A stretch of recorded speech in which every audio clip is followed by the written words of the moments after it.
عزیز دوستو السلام علیکم۔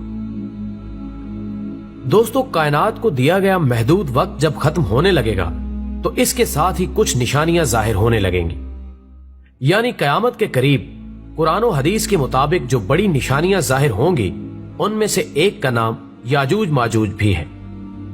یہ یاجوج ماجوج کون تھے، کہاں آباد تھے اور کہاں قید ہوئے، اس پر سالوں سے بحث مباحثے جاری ہیں اور گزری کئی نسلوں اور موجودہ لوگوں نے اپنے اپنے انداز میں اور اپنے جھوٹے سچے نظریات کے مطابق یاجوج ماجوج کے خروج کے حوالے سے بہت سی سٹیٹمنٹس جاری کی ہیں۔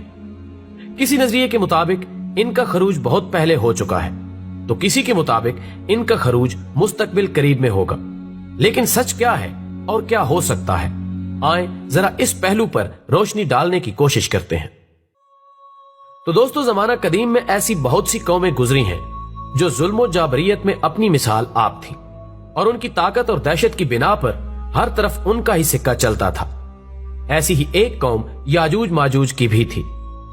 ظلم و جابریت کی داستان رقم کرتی یہ قوم کوئی اور مخلوق نہیں بلکہ آدم ہی کی اولاد تھی۔ بعض مفکرین کے مطابق یہ قوم حضرت نوح کی اولاد میں سے ہے۔ حضرت نوح کے 3 بیٹے تھے جس میں ایک کا نام یافس تھا۔ یافس کے 12 بیٹے تھے اور ان میں 2 کا نام یاجوج ماجوج تھا اور انہی سے یاجوج ماجوج کی نسل چلی۔ اس کے علاوہ یاجوج ماجوج کے ساتھ ہی جو اہم نام زیر تذکرہ آتا ہے وہ حضرت ذوالقرنین کا ہے۔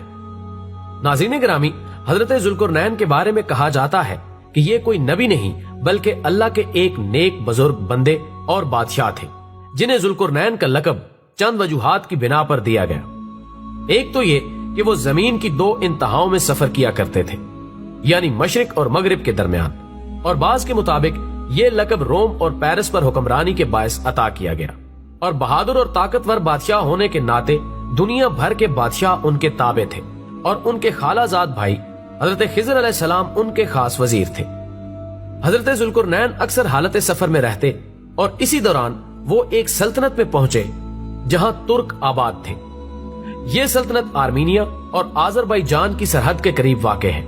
وہاں 2 پہاڑوں کے درمیان ایک جگہ تھی جس میں ایک قوم آباد تھی جو ترکوں کا قتل عام کیا کرتی تھی اور اپنی شرپسندی اور فتنہ انگیزی کے باعث بہت مشہور تھی۔